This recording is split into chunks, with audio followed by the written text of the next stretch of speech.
ಸ್ನೇಹಿತರೆ, ಸಿಎಂ ಡಿ.ಕೆ. ಶಿವಕುಮಾರ್ ರೈತರ ಹೊಲ ಗದ್ದೆಗಳಿಗೆ ತೆರಳಿ ಆ ಜಮೀನಿನಲ್ಲಿ ಬರ ಪರಿಶೀಲನೆಯನ್ನ ಮಾಡ್ತಾ ಇರುವಂತದ್ದು. ಹೌದು, ಈಗಾಗಲೇ ಅನೇಕ ಜಿಲ್ಲೆಗಳಲ್ಲಿರ್ತಕ್ಕಂತಹ ರೈತರ ಒಂದು ಜಮೀನಿಗೆ ಭೇಟಿ ಕೊಟ್ಟು ಅಲ್ಲಿರ್ತಕ್ಕಂತಹ ಒಂದು ಬರ ಪರಿಹಾರದ ಬಗ್ಗೆ ಒಂದಿಷ್ಟು ಚರ್ಚೆ ಆಗ್ತಾ ಇದೆ ಅಂತೆ. ಅದೇ ರೀತಿಯಾಗಿ ವಿಪಕ್ಷದ ನಾಯಕರಾದಂತಹ ಆರ್ ಅಶೋಕ್ ಅವರು ಕೂಡ ಈಗ ಎಲ್ಲ ರೈತರು ಯಾರ್ಯಾರು ಸಾಲ ಮಾಡಿದ್ದಾರೆ 1,00,000 ತನಕ, ಅದು 1,00,000 ರೂಪಾಯಿ ಸಾಲ ಮನ್ನಾವನ್ನ ನೀವು ಮಾಡಬೇಕು. ಜೊತೆಗೆ ಪ್ರತಿ ಜಮೀನಿನಲ್ಲಿ ಕೂಡ ಈಗ 50,000ದಿಂದ 60,000ವರೆಗೂ ಕೂಡ ಈಗ ಖರ್ಚು ಮಾಡಿದ್ದಾರೆ ರೈತರು. ಅಲ್ಲಿ ಯಾವುದೇ ರೀತಿಯಾದಂತಹ ಫಲ ಸಿಕ್ಕಿಲ್ಲ, ಎಲ್ಲ ಬೆಳೆಗಳು ಕೂಡ ಒಣಗಿ ಹೋಗಿರ್ತಕ್ಕಂಥದ್ದು. ಸೊ ಇದಕ್ಕಾಗಿ ನೀವು ಬರ ಪರಿಹಾರಕ್ಕಾಗಿ ಪ್ರತಿಯೊಂದು ಎಕರೆಗೆ 50,000ದಂತೆ ಎಲ್ಲ ರೈತರಿಗೂ ಕೂಡ ನೀವು ದುಡ್ಡು ಕೊಡಬೇಕು ಅನ್ನುವಂತಹ ಬೇಡಿಕೆಯನ್ನ ಇಟ್ಟಿದ್ದಾರೆ. ಸರ್, ಈಗ ಅಧ್ಯಯನ ಮಾಡಿದಿರಿ, ಸರ್ಕಾರಕ್ಕೆ ನಿಮ್ ಡಿಮ್ಯಾಂಡ್ ಏನು ಅಂತ ಸರ್? ಈಗ ಸರ್ಕಾರಕ್ಕೆ ಕೂಡಲೇ ರೈತರ ಸಾಲ ಮನ್ನಾ ಮಾಡಬೇಕು. 1,00,000ದವರೆಗೂ ರೈತರ ಸಾಲ ಯಾರ್ಯಾರು ತಗೊಂಡಿದಾರೋ ಮನ್ನಾ ಮಾಡಬೇಕು. ಬೆಳೆ ಇಮಿಡಿಯೇಟ್ ಆಗಿ ಮತ್ತೆ ಬೆಳೆ ಪ್ರತಿ ಎಕರೆಗೆ 50,000 ರೂಪಾಯಿ ಪರಿಹಾರ ಕೊಡಬೇಕು. ಯಾಕಂದ್ರೆ ಇಲ್ಲಿ ಎಲ್ಲರೂ 30-40 ರೂಪಾಯಿ ಖರ್ಚು ಮಾಡಿದ್ದಾರೆ. ಒಂದೊಂದು ಎಕರೆಗೆ 50,000 ರೂಪಾಯಿ ಪರಿಹಾರ ಕೊಡಬೇಕು. ಹಾಗಾದ್ರೆ ಬನ್ನಿ, ರೈತ ಯಾವ ರೀತಿಯಾಗಿ ಸಂಕಷ್ಟಕ್ಕೀಡಾಗಿದ್ದಾನೆ, ಸಾಲ ಮನ್ನಾ ಆಗುತ್ತಾ ಅಥವಾ ಇಲ್ಲವಾ? ಬೆಳೆ ಹಾನಿ ವಿಮೆ ಈಗಾಗಲೇ ಅರ್ಜಿ ಸಲ್ಲಿಸಲಿಕ್ಕೆ ಅವಕಾಶ ಮಾಡಿಕೊಟ್ಟಿದ್ರು. ಯಾರ್ಯಾರು ಅರ್ಜಿ ಸಲ್ಲಿಸಿದ್ರೆ ನಿಮಗೆ ಖಂಡಿತವಾಗ್ಲೂ ದುಡ್ಡು ಬರುತ್ತೆ, 100% ಬರುತ್ತೆ. ಅದರಲ್ಲಿ ಸರ್ಕಾರದ ಮೇಲೆ ಸಾಕಷ್ಟು ರೈತರು ಪ್ರೆಷರ್ ಆಗ್ತಿದ್ದಾರೆ. ಜೊತೆಗೆ ಕಾವೇರಿ ಒಂದು ವಿವಾದ ಕೂಡ ಉಂಟಾಗಿದೆ, ನಿಮಗೆ ಗೊತ್ತಿದೆ. ನೀರು ಬಿಡಬೇಡಿ ಅಂತ, ನಮಗೆ ಕುಡಿಲಿಕ್ಕೆ ನೀರಿಲ್ಲ, ಇನ್ನು ತಮಿಳುನಾಡಿಗೆ ಎಲ್ಲಿಂದ ನೀರು ಬಿಡಬೇಕು ಹೇಳಿ? ಸೊ ನಮಗೆ ನೀರು ಸಾಕಾಗ್ತಿತ್ತಪ್ಪ ಅಂದ್ರೆ ಒಂದ್ ಸ್ವಲ್ಪ ನೀರನ್ನ ಬಿಡಬಹುದು. ಈಗ ಕುಡಿಲಿಕ್ಕೆ ನೀರಿಲ್ಲ, ಇನ್ನು ಹೊಲ ಗದ್ದೆಗಳಿಗೆ ನೀರ್ ಇಲ್ಲಿಂದ ಬರುತ್ತೆ? ಇಂತಹ ಎಲ್ಲ ಪ್ರಶ್ನೆಗಳು ಉದ್ಭವ ಆಗ್ತಾ ಇದೆ. ಒಟ್ಟಾರೆಯಾಗಿ ರೈತರ ಕುರಿತಂತೆ ಈ ವಿಡಿಯೋದಲ್ಲಿ ಸಂಪೂರ್ಣ ಮಾಹಿತಿ ಇದೆ ಕಣ್ರಿ. ರೈತರು ನೀವು ವಿಡಿಯೋ ನೋಡ್ತಾ ಇದ್ರೆ ವಿಡಿಯೋನ ಕಂಪ್ಲೀಟ್ ಆಗಿ ವಾಚ್ ಮಾಡೋದಲ್ಲ, ವಿಷಯವನ್ನ ಅರ್ಥ ಮಾಡ್ಕೊಳ್ಳೋದು. ಓಕೆ, ಸಾಧ್ಯವಾದ್ರೆ ಕೊನೆವರೆಗೂ ವಾಚ್ ಮಾಡಿ, ಚಾನಲ್ಗೆ ಸಬ್ಸ್ಕ್ರೈಬ್ ಮಾಡ್ಕೊಳ್ಳಿ. ಸ್ನೇಹಿತರೆ, ರೈತರು ಇಡೀ ರಾಜ್ಯದಲ್ಲಿ ಎಲ್ಲ ರೈತರು ಕೂಡ ಬರದಿಂದಾಗಿ ತತ್ತರಿಸಿ ಹೋಗಿದ್ದಾರೆ ಅಂತ ಹೇಳಬಹುದು. ಒಬ್ಬೊಬ್ಬ ರೈತ ಹೇಳ್ತಾನೆ, ನಮಗೆ ನೀರು ಕೊಡ್ಲಿಲ್ಲ ಅಂದ್ರೆ ವಿಷ ಕೊಟ್ಬಿಡಿ ಅಂತ ಹೇಳ್ತಾರೆ.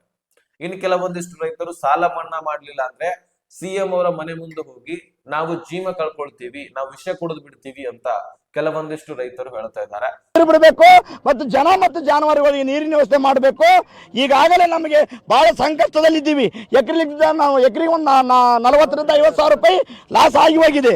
ಇಲ್ಲ ನೀರು ಕೊಡ್ರಿ, ಇಲ್ಲ ವಿಷ ಕೊಡ್ರಿ. ಸೊ ನೀವು ಸಾಮಾಜಿಕ ಮಾಧ್ಯಮದಲ್ಲಿ ನೋಡಿರಬಹುದು, ಸೋಷಿಯಲ್ ಮೀಡಿಯಾದಲ್ಲಿ ಗಮನಿಸಿರಬಹುದು, ರೈತ ಬಹಳಷ್ಟು ತೊಂದರೆಗೀಡಾಗಿದ್ದಾನೆ. ಈಗ ಕಾವೇರಿ ವಿವಾದವಾಗಿ ನೀರಿನ ಕುರಿತಾಗಿ ಸಾಕಷ್ಟು ಚರ್ಚೆ ಆಗ್ತಾ ಇದೆ. ಅದರ ಬಗ್ಗೆ ಪ್ರತಿಭಟನೆಗಳು ಕೂಡ ಆಗಿದ್ವು. ದೆಹಲಿಗೂ ಕೂಡ ಹೋಗಲಿಕ್ಕೆ ರೈತರು ಸಿದ್ಧರಾಗಿದ್ರು.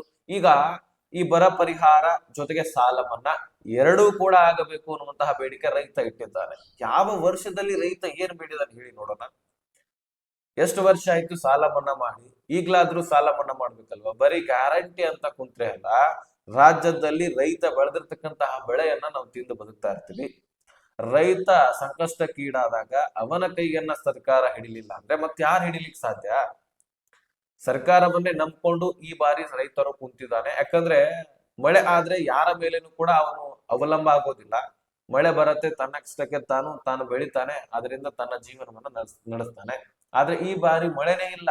ಬೆಳೆ ಬೆಳೆದ್ರೆ ಮಳೆ ಆಗ್ಲಿಲ್ಲ, ಎರಡನೇ ಬಾರಿ ಬೆಳೆ ಬೆಳೆದ್ರೆ ಅಲ್ಲಿ ಕೂಡ ಮಳೆ ಆಗ್ಲಿಲ್ಲ. ಸೊ ಒಂದಲ್ಲ ಎರಡೆರಡು ಸಾರಿ 50,000 ಮತ್ತು 50,000ದಂತೆ ಇನ್ವೆಸ್ಟ್ ಮಾಡಿದ್ರು ಸಹಿತ ಅಲ್ಲೆಲ್ಲವೂ ಕೂಡ ಮಳೆ ಆಗದೆ ಇರುವಂತಹ ಕಾರಣಕ್ಕಾಗಿ ರೈತ ತೊಂದರೆಗೀಡಾಗಿದ್ದಾನೆ, ಸಾಲ ಮಾಡ್ಕೊಂಡಿದ್ದಾನೆ. ಮಕ್ಕಳ ವಿದ್ಯಾಭ್ಯಾಸ, ದನ ಕರುಗಳಿಗೆ ಹುಲ್ಲಿಲ್ಲ, ಅವುಗಳನ್ನ ನಾವು ಎಲ್ಲಿ ಕರ್ಕೊಂಡು ಹೋಗ್ಬೇಕು, ನಾವೆಲ್ಲಿ ಹೋಗ್ಬೇಕು, ನಮ್ಮ ಮಕ್ಕಳ ವಿದ್ಯಾಭ್ಯಾಸ ಏನು? ಇದರಿಂದಾಗಿ ನಮ್ಮ ಜೀವನ ನಡೆಯೋದೇ ಕಷ್ಟ ಆಗಿಬಿಟ್ಟಿದೆ ಅಂತ ರೈತ ಪರದಾಡ್ತಾ ಇದ್ದಾನೆ. ಸೊ ಇದೆಲ್ಲವೂ ಕೂಡ ನಾನು ಗಮನಿಸಿನೇ ನಿಮ್ ಮುಂದೆ ಮಾಹಿತಿಯನ್ನು ಹಂಚ್ಕೊಳ್ತಾ ಇದ್ದೀನಿ. ಹಾಗಾದ್ರೆ ಈ ಸಾಲ ಮನ್ನಾ ಆಗತ್ತಾ? ಖಂಡಿತವಾಗ್ಲೂ ಆಗುವಂತಹ ಸಾಧ್ಯತೆ ಇದೆ, ಇದು ನನ್ನ ಪ್ರಕಾರ ಹೇಳ್ತೀನಿ. ಯಾಕಂದ್ರೆ ಸರ್ಕಾರದ ಮೇಲೆ ಬಹಳಷ್ಟು ಒತ್ತಡ ಇದೆ ರೈತರದ್ದು. ಸಾಲ ಮನ್ನಾ ಮಾಡಲೇಬೇಕು, ನಾನು ಕೂಡ ಹೇಳ್ತೀನಿ ಸಾಲ ಮನ್ನಾ ಮಾಡಲೇಬೇಕಂತ. ಯಾಕಂದ್ರೆ ರೈತ ಬಹಳಷ್ಟು ತೊಂದರೆಗೀಡಾಗಿದ್ದಾನೆ. ಸೊ ವರ್ಷ ಸಾಲ ಮನ್ನಾ ಮಾಡಿ ಅಂತ ರೈತ ಎಂದೂ ಕೂಡ ಕೇಳಿಲ್ಲ. ಈ ಬಾರಿ ಬರ ಬಿದ್ದಿದೆ, ಸಾಕಷ್ಟು ಇನ್ವೆಸ್ಟ್ ಮಾಡಿ ನಾವು ಹಾಳಾಗಿದ್ದೀವಿ, ಸಾಲ ಇದೆ. ಆ ಸಾಲವನ್ನ ತೀರಿಸ್ಲಿಕ್ಕಾದ್ರೆ ನಮಗ್ ಬೆಳೆ ಬಂದು ಅದನ್ನ ತೀರಿಸ್ತಾ ಇದ್ವಿ, ಬೆಳೆ ಕೂಡ ಬರ್ಲಿಲ್ಲ. ಮಕ್ಕಳ ವಿದ್ಯಾಭ್ಯಾಸ ನಾವೇನ್ ಮಾಡ್ಬೇಕು, ದನ ಕರುಗಳಿಗೆ ಹುಲ್ಲನ್ನ ನಾವೇನ್ ಮಾಡ್ಬೇಕು? ಜೊತೆಗೆ ಆರ್ ಅಶೋಕ್ ಅವರು ಒಂದು ಬೇಡಿಕೆ ಕೂಡ ಇಟ್ಟಿದ್ದಾರೆ. ಈ ಗೋಶಾಲೆಗಳನ್ನು ಕೂಡ ನಿರ್ಮಿಸಬೇಕು. ನೀವು ಹೊರ ರಾಜ್ಯದಿಂದಾದ್ರೂ ಹುಲ್ಲು ಮೇವುಗಳನ್ನ ತರಿಸಿ ಆ ದನ ಕರುಗಳನ್ನ ನೋಡುವಂತಹ ಪ್ರಯತ್ನವನ್ನ ಮಾಡಬೇಕು ಅನ್ನುವಂಥದ್ದು ಕೂಡ ಡಿ ಕೆ ಶಿವಕುಮಾರ್ ಅವರ ಮುಂದೆ ಮಾಧ್ಯಮಗಳಲ್ಲಿ ಆರ್ ಅಶೋಕ್ ಅವರು ಇಟ್ಟಿದ್ದಾರೆ. ಮತ್ತು ಜಾನುವಾರುಗಳಿಗೆ ಎಲ್ಲ ರೈತರಿಗೆ ಬೇರೆ ರಾಜ್ಯದಿಂದ ಆದರೂ ತೊಗೊಂಬಂದು ಇಲ್ಲಿ ಜಾನುವಾರುಗಳಿಗೆ ಉಳಿಯುವಂಥದ್ದಕ್ಕೆ ಅವ್ರಿಗೆ ಗೋಶಾಲೆಗಳನ್ನು ಮಾಡಬೇಕು.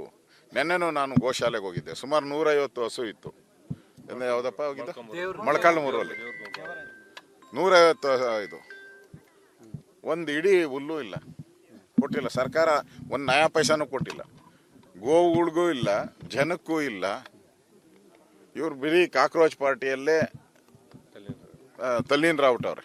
ಹೌದು, ಇದೆಲ್ಲವೂ ಕೂಡ ಆಗಲೇಬೇಕಾದಂಥದ್ದು. ರಾಜ್ಯದ ಸಿಎಂ ಅಂದ ಬಳಿಕ ರೈತರ ಒಂದು ಪರವಾಗಿ ನಿಂತ್ಕೊಂಡು ರೈತರ ಒಂದು ನೋವುಗಳನ್ನ ಗಮನಿಸಲೇಬೇಕಾದಂತಹ ಸನ್ನಿವೇಶ ಈಗ ಎದುರಾಗಿದೆ. ಸೊ ಈ ಬಾರಿ ಒಂದು ಸಾರಿ ಕೈ ಹಿಡಿದ್ರೆ ಸಾಕು, ರೈತ ಅವರನ್ನ ಮರೆಯೋದೇ ಇಲ್ಲ ಕಣ್ರಿ. ಅಷ್ಟು ಈಗ ರೈತರು ಸಂಕಷ್ಟಕ್ಕೀಡಾಗಿದ್ದಾರೆ. ಕಾವೇರಿ ನೀರು ಬಹುತೇಕ ಬಿಡೋ ಡೌಟು. ಆದ್ರೆ ಮುಂದಿನ ದಿನಗಳಲ್ಲಿ ಏನೇನ್ ಚರ್ಚೆ ಆಗತ್ತೆ ಏನಾಗತ್ತೆ ಅಂತ ನೋಡ್ಬೇಕಾಗತ್ತೆ. ಯಾಕಂದ್ರೆ ಅಲ್ಲಿ ರೈತರು ಕೂಡ ನಮ್ಗೆ ನೀರ್ ಬೇಕು, ನೀರ್ ಬಿಡಿಸ್ಕೊಳ್ಳಿ ಅಂತ ಆ ಸಿಎಂ ಮೇಲೆ ಒತ್ತಡ ಇರುತ್ತೆ. ಅಂದ್ರೆ ಈಗ ದಳಪತಿ ವಿಜಯ್ ಅವರ ಮೇಲೆ ಒತ್ತಡ ಇರುತ್ತೆ. ಈ ಕಡೆ ನಮ್ಮ ರಾಜ್ಯದಲ್ಲಿ ನಮ್ಮ ಸಿಎಂ ಅವರ ಮೇಲೆ ಒತ್ತಡ ಇರುತ್ತೆ, ಡಿ ಕೆ ಶಿವಕುಮಾರ್ ಅವರ ಮೇಲೆ, ನೀರ್ ಬಿಡಬೇಡಿ ನಮಗೆ ಸಾಕಾಗೋದಿಲ್ಲ ಅಂತ. ಸೊ ಇದಕ್ಕೋಸ್ಕರ ಕೇಂದ್ರದ ಮೊರೆ ಹೋಗ್ತಾರೆ. ಅಲ್ಲಿ ಏನಾಗತ್ತೆ, ಅಲ್ಲಿ ಡಿಸಿಷನ್ ಫೈಂಡಿಂಗ್ ಅಲ್ಲೆಲ್ಲ ಕೂಡ ಮಾತುಕತೆ ಆಗತ್ತೆ. ಅದನ್ನ ಒಂದ್ ಕಡೆ ಇಡೋಣ. ಸಾಲ ಮನ್ನಾದ ಕುರಿತಾಗಿ ಅಂತೂ ಬರೀ ನೀವಷ್ಟೇ ಅಲ್ಲ ಅಥವಾ ನಾವಷ್ಟೇ ಅಲ್ಲ, ವಿಪಕ್ಷದ ನಾಯಕರುಗಳು ಕೂಡ ಬೇಡಿಕೆಯನ್ನ ಇಡ್ತಿದ್ದಾರೆ. ಸೊ ಎಲ್ಲರೂ ಕೂಡ ಹೇಳ್ತಾ ಇರೋದು ಒಂದೇ, ಸಾಲ ಮನ್ನಾ ಆಗಬೇಕು, ಬರ ಪರಿಹಾರದ ಹಣವನ್ನ ನೀವು ಪ್ರತಿ ಎಕರೆಗೆ ಇಂತಿಷ್ಟು ಕೊಡಬೇಕು. ಅಂದ್ರೆ ಸುಮಾರು 50,000ವರೆಗೆ ಪ್ರತಿಯೊಂದು ಎಕರೆಗೆ ಅಂತ ಹೇಳ್ಬಿಟ್ಟು ಕೊಟ್ರೆ ಸಾಕು ಅಂತ ಇಲ್ಲಿ ಎಲ್ಲರ ಬೇಡಿಕೆ ಇದೆ. ಸೊ ಹಾಗಾದ್ರೆ ಸಾಲ ಮನ್ನಾ ಆಗಬೇಕಂದ್ರೆ ಮೊದಲು ನಿಮ್ಮ ಡಾಕ್ಯುಮೆಂಟ್ಸ್ ಗಳನ್ನ ಕ್ಲಿಯರ್ ಇಟ್ಕೊಳ್ಳಿ. ಯಾಕಂದ್ರೆ ಫ್ರೂಟ್ಸ್ ಐಡಿಗಳು ಕ್ಲಿಯರ್ ಇರಬೇಕು, ಜೊತೆಗೆ ನಿಮ್ಮ ಪಹಣಿ ಆಧಾರ್ ಕಾರ್ಡ್ ಲಿಂಕ್ ಆಗಿರ್ಬೇಕು. ಇದು ಬಹಳ ಇಂಪಾರ್ಟೆಂಟ್.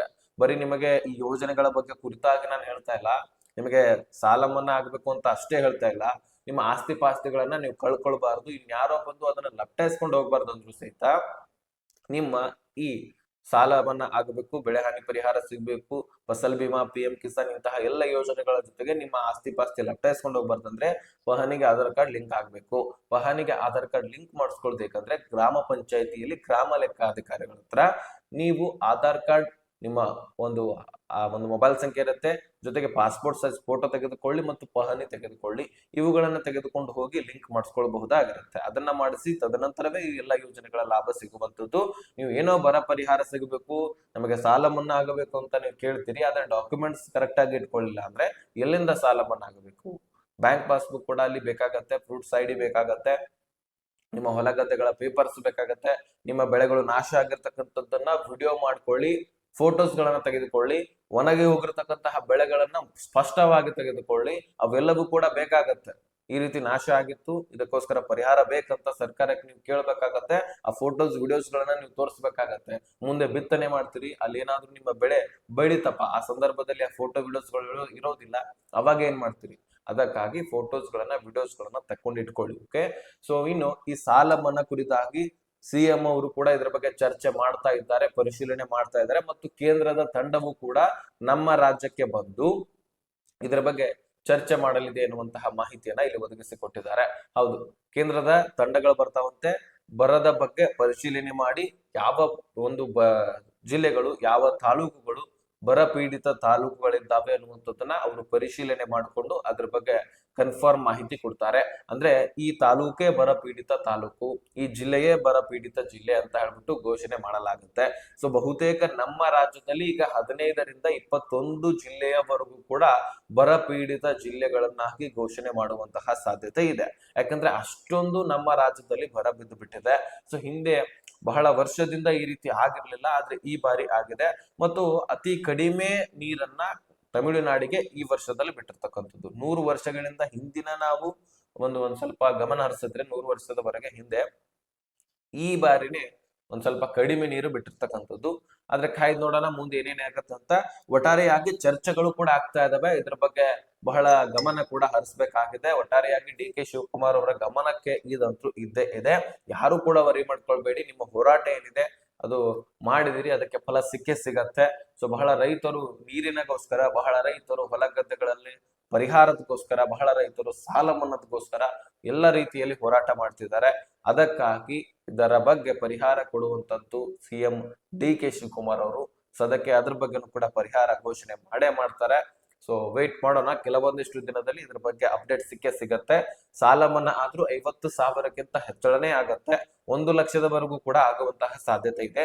2 ಲಕ್ಷ ಆಗತ್ತಾ 3 ಲಕ್ಷ ಆಗತ್ತಾ ಅಂದ್ರೆ ಇಲ್ಲ, 50,000ದಿಂದ 1 ಲಕ್ಷದವರೆಗೂ ಕೂಡ ಆಗಬಹುದು. ಅಷ್ಟಾದ್ರೂ ಆಗ್ಲಿ, ಓಕೆ, ಅಷ್ಟಾದ್ರೂ ಆಗ್ಲಿ. ಅದರಿಂದ ಎಷ್ಟು ಹೆಲ್ಪ್ ಆಗುತ್ತೆ ರೈತನಿಗೆ.